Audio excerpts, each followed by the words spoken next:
มื้อนี้กะพี่น้องเอ้ยสิมาอัปเดตหรือว่ามาติดตามอันสร้างเนาะเฮ็ดเฮือนเฮ็ดซ่านน้องตุ้ยพี่น้องเอ้ยเนาะเพิ่นก็เฮ็ดอันหางลิ้นแล้วแหละเนาะแต่ว่ามีปัญหาพี่น้องอันมีปัญหาพี่น้องเอ้ยเกี่ยวกับอันหางลิ้นนี่แหละเฮาเฮ็ดแล้วปึ๊บเนาะพี่น้อง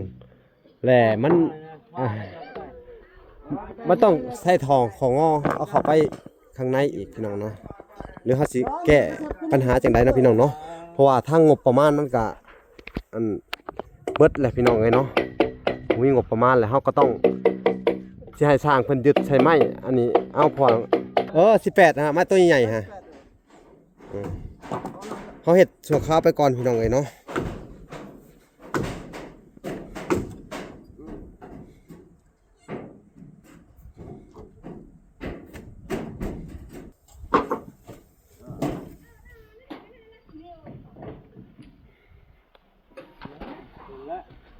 ถ้าใส่ของงอไปนี่มันสิเป็นจังได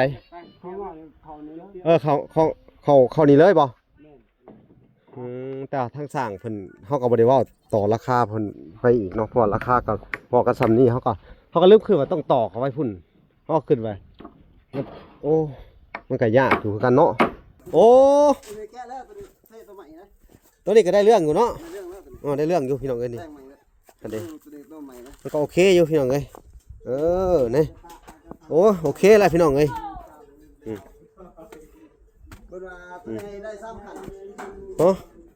โอ้อันนี้โต๊ะเห็ดยังอันนี้สร้างบนไว้ถ้วยบนคอนน้องตุ้ยน้องยังโอ้บนไว้ถ้วยน้องตุ้ยโอ้คือมาเห็ดคักขนาดนี้เห็ดให้เรียบร้อยแล้วเนาะพี่น้องเอ้ยคักอะไรแต่ละห้องเนาะขึ้นแล้วก็นอนได้เลยละบาทนี่เนาะพี่น้องเอ้ยนี่บนมันหัวกับมืออื่นก็สิเอาน้ำลาดเบิ่งว่าบนใดมันหัวกันแท้พี่น้องเอ้ยเนาะได้ยีดอกคอยเป็นคอยไปเนาะสร้างเนาะนี่พี่น้องเอ้ยก็สร้างบกที่เพิ่นเฮ็ดไว้เอากบมาใส่เลยว้าคักอะไรโอ้มันก็อยู่นี่ว่า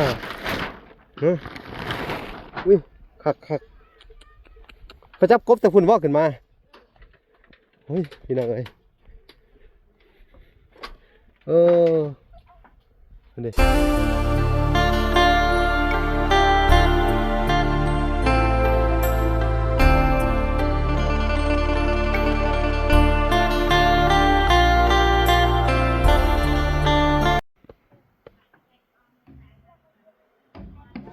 โอเคพี่น้องเอ้ยกราบสบายดีพ่อแม่พี่น้องเนาะเบิดสู่คนเนาะก็ยินดีเข้าสู่ช่อง YouTube เบาหละสายบุญคุณธรรมคือเก่าเส้นเคยพี่น้องเอ้ยเนาะทักทายสบายดี FC ทางฝั่งไทยและ FC ทางฝั่งลาวและ FC ทางต่างประเทศนำเด้อพี่น้องเอ้ยเนาะที่รับชมเบาหละอยู่เนาะมื้อนี้กะพี่น้องเอ้ยสิมาอัปเดตหรือว่ามาติดตามอันสร้างเนาะเฮ็ดเฮือนเฮ็ดซ่านน้องตุ้ยพี่น้องเอ้ยเนาะเพิ่นก็เฮ็ดอันหางลิ้นแล้วแหละเนาะแต่ว่ามีปัญหาพี่น้องอันมีปัญหาพี่น้องเอ้ยเกี่ยวกับอันหางลิ้นนี่แหละเฮาเฮ็ดแล้วปึ๊บเนาะพี่น้องแหละมันต้องใช้ทองของงอเอาเข้าไปข้างในอีกพี่น้องเนาะหรือเฮาสิแก้ปัญหาจังไดนะพี่น้องเนาะเพราะว่าทางงบประมาณมันก็อันเบิดแหละพี่น้องเอ้ยเนาะมีงบประมาณแล้วเฮาก็ต้องสิให้สร้างเพิ่นยึดใช้ไม้อันนี้เอาพอจะเฮ็ดจังได๋เนาะงบประมาณของทางผู้ใหญ่เพิ่นก็เบิดแล้วทางไอ้พวกเพิ่นก็เพราะว่าทางวัดหลักก็ไปซื้อกบซื้อหยังเบิดไปที่เรียบร้อยแล้วเนาะแต่เพิ่นก็ว่าเพิ่นก็แนะนำให้ทางวัดหลักว่าให้อันขุดเสาเอาก็ดีเนาะหรือว่าตอกใส่แป้นผาเอาก็ดีจ้างไว้เนาะพี่น้องเพิ่นก็เฮ็ดให้เบิ่งพี่น้องเพิ่นว่านี่เอาเบิ่งถ้าว่าเอาเสาจังเอามันก็โอเคพี่น้องเอ้ยขุดเสาอยู่นี่จังเอาเลยครับเอากระโอ่งมาใส่อยู่นี่เนาะโอ่งน้ำมาตั้งหรือว่าเพราะว่าทั้งน้องเพิ่นก็บ่มีกระพุ้ยเนาะก็มีแต่ถังว่าสิพี่น้องเอ้ยมีแต่เอาถังเอาก็ได้พี่น้องเอ้ยถังเอาถังมาโต่งเอาว่าสิเนาะแล้วก็มันก็ยากแน่พี่น้องเอ้ยเอาไม้ค้ำเอาสักก็ได้ตอกค้ำไปสักก็ได้เขาเฮ็ดอัน สัวข้าวไปก่อนเนาะพี่น้องเอ้ยเพราะว่าผู้ใหญ่เขาก็บ่มีเงินที่จะซื้อผู้ใหญ่เนาะกับตรงเอาพอได้กินสัวข้าวเนาะพี่น้องเนาะจะเฮ็ดจังไดพี่น้องเอ้ยเนาะเพราะว่าทางอันผู้ใหญ่เพิ่นก็ฝากงบประมาณไว้นำเวลากับผู้ที่งบอันน่ะมันเบิดพอดีเลยพี่น้องจักสิว่าจังไดเนาะก็มันบ่มีงบที่ต้องซื้อทออันน่ะโค้งออกไปพุ่นแล้วก็อีกอย่างหนึงทอนี่มันก็แพงพี่น้องทอละ150,000เนาะมันบ่แม่นถึกๆเนาะพี่น้องเนาะงบประมาณที่เหลือก็ของท่านอื่นก็ทางเวลาก็สิได้เอามาเกียมขึ้นเฮือนอันน้องตุ้ยเนาะพี่น้องเนาะต้องไปซื้อข้าวของอีกพี่น้องเอ้ยเนาะที่มาจัดงบประมาณซื้อข้าวของขึ้นเตรียมขึ้นเฮือนเพิ่นพี่น้องเอ้ยเนาะตีใส่ผ้าค้ำไว้แล้วก็ตอกนะตอกละคุดลักกว่านี้นี่พอได้ เพราะว่าบ่คุดก็นี่เลยแล้วก็ลัก ลักคุดลักกว่านี้นี่ลักหนึงค้ำไว้เข้าไว้แล้วก็มัดไว้เดี๋ยวเนาะลงไปเลย18กิโลกัน18ฮะไม้ตัวใหญ่ๆฮะเขาเฮ็ดชั่วคราวไปก่อนพี่น้องเอ้ยเนาะ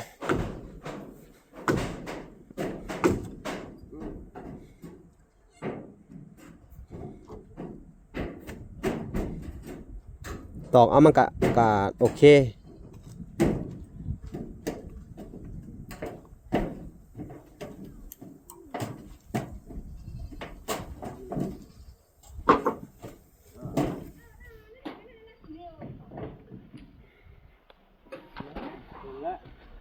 ถ้าใส่ของงอไปนี่มันสิเป็นจังไดเขานี่เลย เขานี่เลยบ่แต่ทางสร้างเพิ่นเฮาก็บ่ได้เว้าต่อราคาเพิ่นไปอีกเนาะเพราะราคาก็พอกันซำนี้เขาก็ลืมขึ้นว่าต้องต่อเขาไว้พุ่นเฮาก็ขึ้นไว้โอ้มันก็ยากอยู่คือกันเนาะถ้าเอาเข้าหั่นเนาะสิเอาเข้าไปได้เอาเข้าไปแล้วงดออกมาใส่นี่เขาหุ้นแล้วก็เขางอลงมันใส่จักอันอีกแล้วบัดนี้ต้องใส่2แล้วเขางอออกอีกเล็กเลยบ่ลักเล็กเลย2เอาไปสิซะ3เดี๋ยวค่อยมารอบหน้าจังมื้ออื่นสิเอาของงอมาให้20อันแล้วก็แต่ว่าเฮือนนี่ทุกเจ้าเห็นแล้วเบิดแล้วบ่แล้วยังแต่บนมุ้งเขาได้สนากะอย่าพลาดสนากะสิเอาของงอมาติดเสพาเสียเนาะสิซื้อไม้มีแต่เอาแต่ของงออย่างเดียวเนาะจักอันโอเคเดี๋ยวเบอร์1 2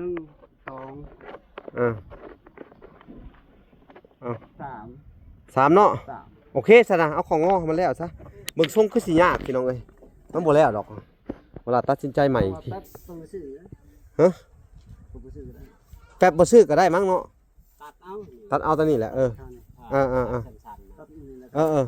ตัดต่อโดยเอาไว้ก่อนเนาะมันลงเลงแห้งเบิ่งคักเลยมันถึกผ้าถึกพ้นนั่นกะอันนั้นเนาะแล้วบัดนี้เฮานั่นเลยเนาะเจาะเลยเนาะใส่น็อตไม่ได้ใส่ก้าวมองว่าใส่ก็ได้เอาน็อตยิงกันเลยเนาะพี่น้องเอ้ยเขาจะเบิกเงินได้ขนาดฮะเงินทอนี่นะแต่ว่ามืออื่นเฮ็ดให้อีกได้บ่เพิ่มใส่อีกนิดนึงเนาะเรียบร้อยมื้อเฮ็ดให้ฟรีบ่ได้เฮ็ดให้ฟรีโอเคซะสิจ่ายเงินร้านที่เลี้ยงเอ็มร้อยคนละขวดก็ได้ก็ได้นั่นเอ็มร้อยคนละขวดก็ได้10,000เพราะว่าเฮาก็เบิดงบประมาณแหละจักเฮ็ดจังได๋พี่น้องเอ้ยเฮาสิลูกน้องแม่นได้มื้อสิซื้ออันนั้นนั่นแหละเอามาให้เด้อเฮ็ดให้เด้อทางเบิ่งพี่น้องเอ้ยสิซื้อแต่ของเงาะจักฟอนะ3พี่น้องเอ้ยเนาะก็เพราะว่าเรื่องราคากันอีกครั้งนึงเนาะพี่น้องเอ้ย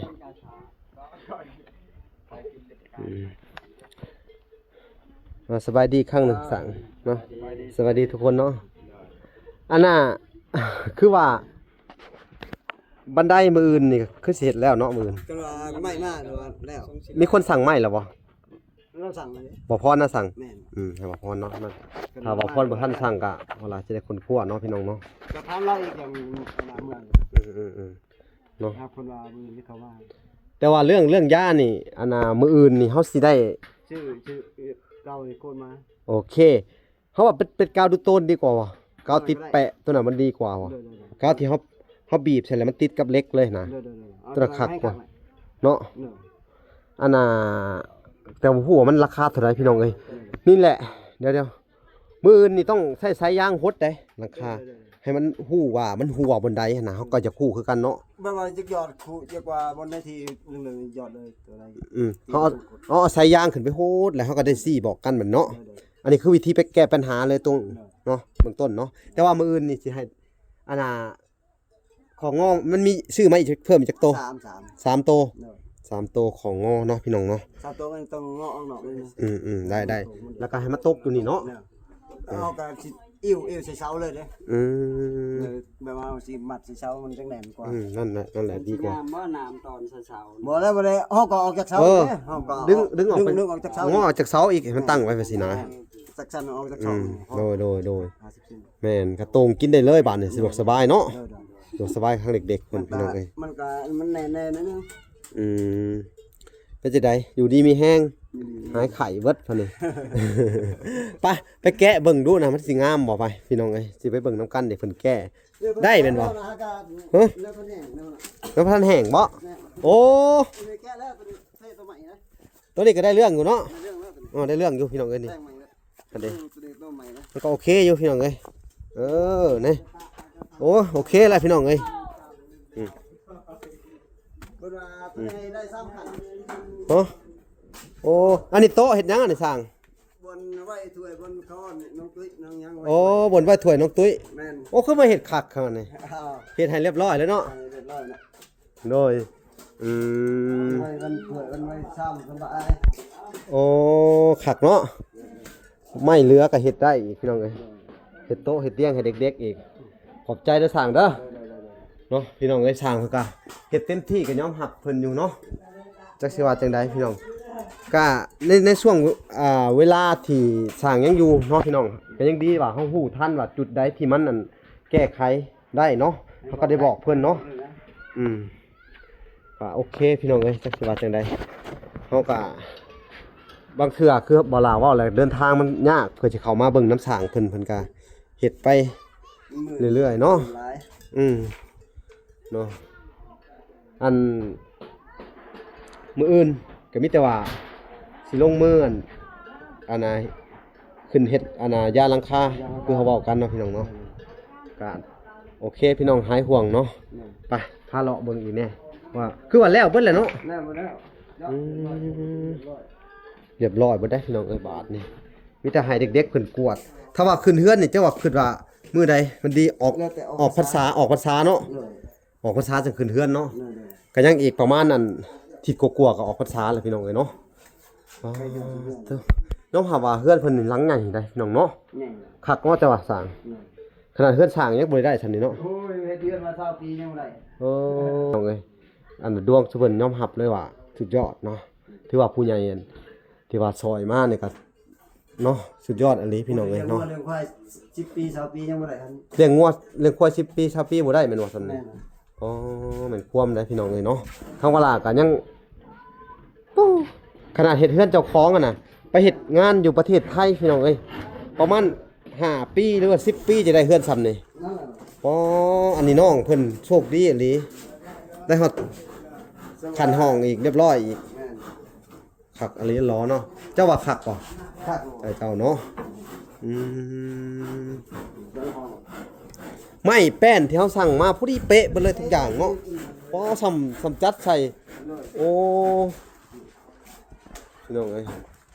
คักอันนี้แต่ละห้องเนาะขึ้นแล้วก็นอนได้เลยละบาทนี่เนาะ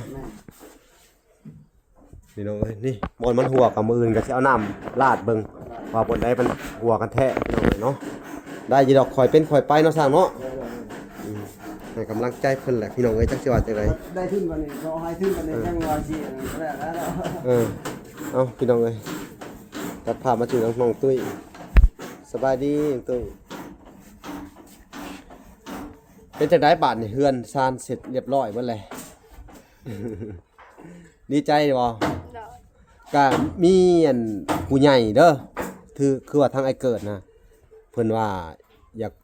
ล้มกับเจ้าเกี่ยวกับเฮ็ดหัวเฮ็ดสวนเพิ่นสิให้เป็นเงินเดือนเพิ่นว่าเฮ็ดก็เฮ็ดสวนเจ้าเองก็สิเฮ็ดอยู่บ่ไอ้ลงกับเพิ่นนี่เด้อเอาเบอร์โทรศัพท์เพิ่นไว้นี่เด้อแล้วเฮาสิอันเอาเบอร์เพิ่นไว้แล้วก็ให้เพิ่นคุยกันแต่ว่าทางอันบ่ล่ะก็แนะนำน้องไปตลอดเนาะการเฮ็ดหัวเฮ็ดสวนเพิ่นก็อยากให้ชุมเจ้าอันอยู่ในเฮือนในชานนี่แหละเบิ่งแย่งน้องนุ่งก็บ่อยากให้ไปอยากให้ไปเวียงเพิ่นว่าเพิ่นก็สิให้เป็นเงินเดือนเพิ่นว่าแล้วมีแต่ว่าอันน่ะเพิ่นบอกเฮ็ดหยังก็เฮ็ดไปตามเพิ่นเด้ออดเอาก่อนสู้ๆไปอย่างน้อยเฮาก็มีเฮือนมีชานอยู่แหละพาน้องๆเฮ็ดอยู่เฮ็ดกินนั่นนี่เนาะหัวสวนก็บักใหญ่นึงมีแต่ว่าอันเพิ่นลงเครื่องปลูกให้แล้วก็มีแต่ว่าหาพุ่นหาอันนี้ไปใส่กกหมากอันนี้นะมาคุงหมากหยังกันเด้อมากล้วยต่อไปก็สิได้กินนั่นแหละบ่ยากดอกเนาะเฮาก็บ่อยากให้ทุกเพิ่นลำบากพี่น้องที่ว่าจังได๋เนาะผู้ใหญ่เพิ่นก็อันน่ะเพิ่นวางแผนไว้ก็บ่อยากให้ลำบากแหละเพิ่นว่าก็สิให้เวลานี่มาติดตามเบิ่งแล้วก็มาบอกน้องๆเพิ่นว่าสิให้เป็นเงินเดือนเพิ่นว่าสอนให้เฮ็ดหัวเฮ็ดสวนเนาะพี่น้องเนาะก็จะได้วานนี่เฮ็ดอันนั้นแล้วเลยนะลองเอาน้ำใส่ละบ่มันอยู่บ่น้ำมันอยู่แล้วนะเอาลงกบ เอาลงกบพร้อม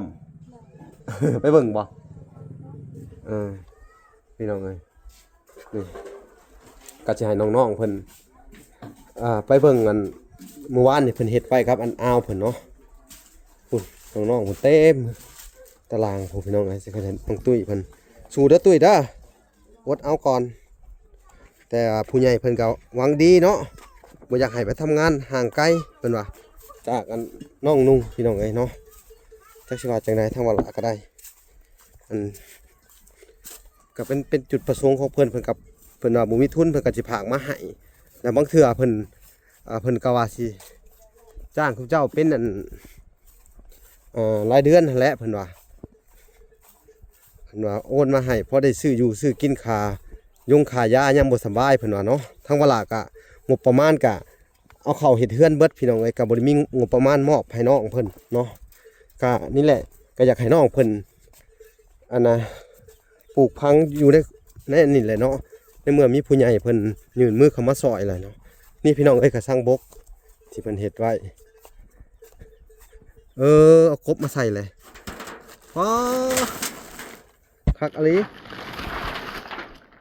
โอ้มันก็อยู่นี่ว่าอุ้ยคักเขาจับกบแต่พุ่นว่าขึ้นมาเฮ้ยพี่น้องเอ้ยนี่กบพุ่นพี่น้องกบแล้วเอาห้อยมาปล่อยใส่อีกป่านนี้กบพี่น้องเอ้ยเดี๋ยวสิซื้อหัวอาหารมาให้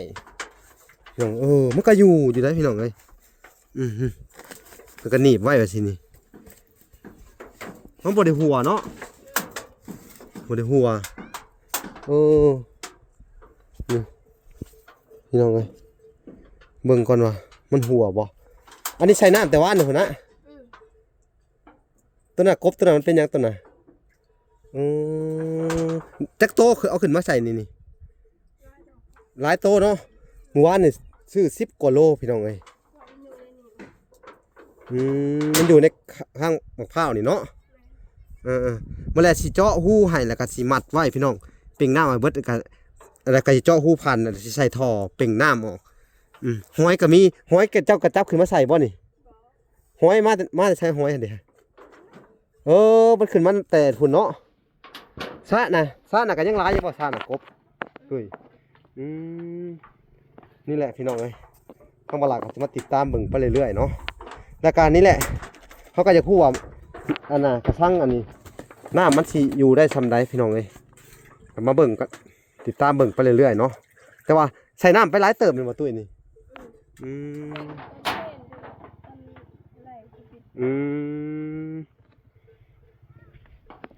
เปิดใส่อีกก็ได้เด้อ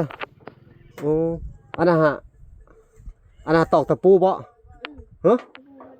โอ้ยเห็ดผิดพลาดเลยพี่น้องเอ้ยอันนั้นแรกๆก็ว่าบ่อยากให้ตอกตะปูทางหลุมเหมือนกันมันสิหัวออกไปซั่นแหละก็มีแต่ว่าถ้าต้นนี้มันอันนั้นก็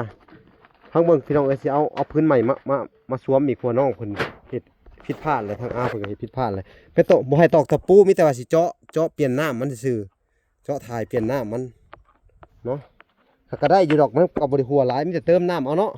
ให้มันซึมออกน้ำแน่พี่น้องเอ้ยแล้วก็สิเอาหอยมาปล่อยใส่อีกนี่เขามีกลางผ้าสิเอาหอยมาปล่อยหอยน่ะหั่นหลายเด้เนาะฮะ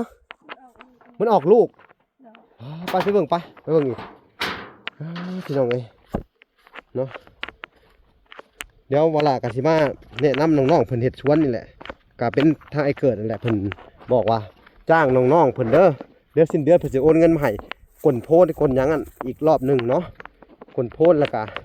แล้วเพิ่นให้ขุดอันหาขี้กระเดือนมาลงอีกเนาะจักหน่อยนี่ขี้กระเดือนมันสิออกอะไรเพิ่นว่าเก็บขี้กระเดือนไว้พี่น้องเอ้ยฮะ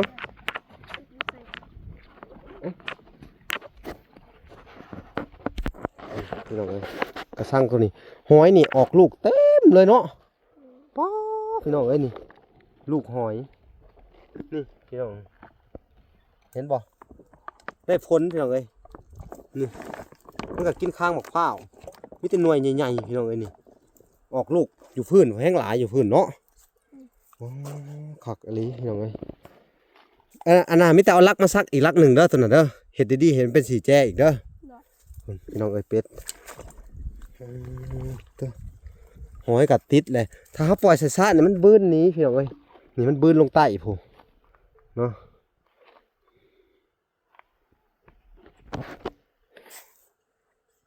พี่น้องเอ้ยบ้านนี้กะสิได้อันไปเขาห่มไปมันแดดมันน่าเนี่ยไปไปเลยกบพี่น้องเอาอันน่ะ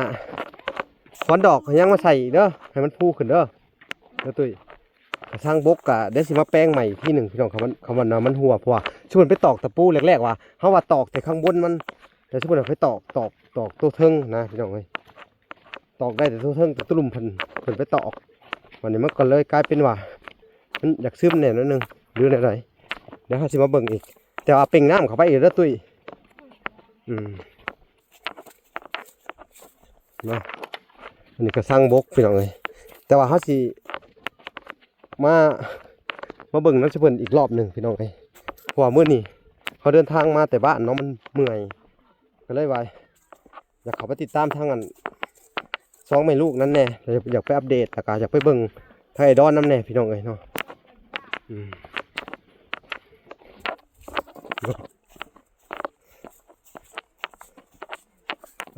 พี่น้องเลย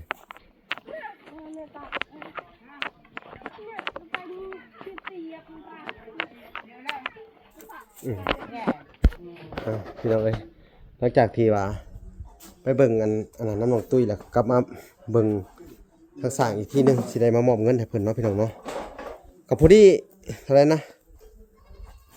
1,000 บาทเพิ่นว่าเนาะ1,000 บาทนี่มันถือเลย600,000เท่าไหร่650,000อีก50เนาะนี่ทั้งหมด700,000นี่นับดู700,000อีก50จะให้ค่ากบเพิ่นนี่เด้อให้ค่ากบเจ้านะหั่นอันนี้มัน700,000นับดู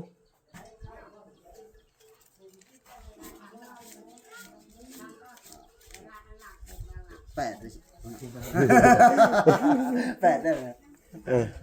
กับผู้ที่นี่แหละพี่น้องเอ้ยเนาะก็เป็นจุดประสงค์ของทางอ้ายเพิ่นอ้ายเกิดเนาะเพิ่นก็ให้เวลาไปติดตามเบิ่งหัวสวนเนาะมื้อวานนี่ก็กลับมาแต่อันน่ะพี่น้องเอ้ยมาแต่เฮ็ดบุญเฮ็ดทานเขาก็มาเลยเช้าๆเนี่ยนะโดย2 โมงโดยเดี๋ยวเขาจะเอาของงอมาให้โดย3อันเนาะเกลือยันไหม้คันได้มาอีกก็แบ่งครับก็เฮ็ดอันนี้คราวเดียวแล้วเดียวโดยเนาะ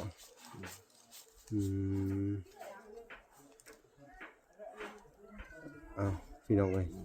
บ้านนี้ก็โดยบ่มีหยังหลายแล้วพี่น้องเอ้ยมาอัปเดตมาเบิ่งเงินชานน้องตุ้ยนี่แหละพี่น้องเอ้ยบ้านนี้ก็บ่มีหยังหลายพี่น้องเอ้ยทางเวลาก็เนาะสิได้กลับบ้านกลับที่พักก่อนพี่น้องเอ้ยสิไปอัปเดตทางครอบครัวทางสองแม่ลูกแล้วก็สิไป เบิ่งทางไอ้ดอนสิไปซื้อไก่ให้เพิ่นก่อนพี่น้องเอ้ยเนาะคลิปนี้ก็สิได้อำลาพาจากก่อนเนาะพอกันใหม่อีกคลิปหน้าพี่น้องอยู่ทางบ้านสองแม่ลูกแหละครับทางวอดอนพี่น้องเอ้ยโอเคขอกล่าวคำว่าสบายดีและสวัสดีเด้อพี่น้องพอกันใหม่บ๊ายบาย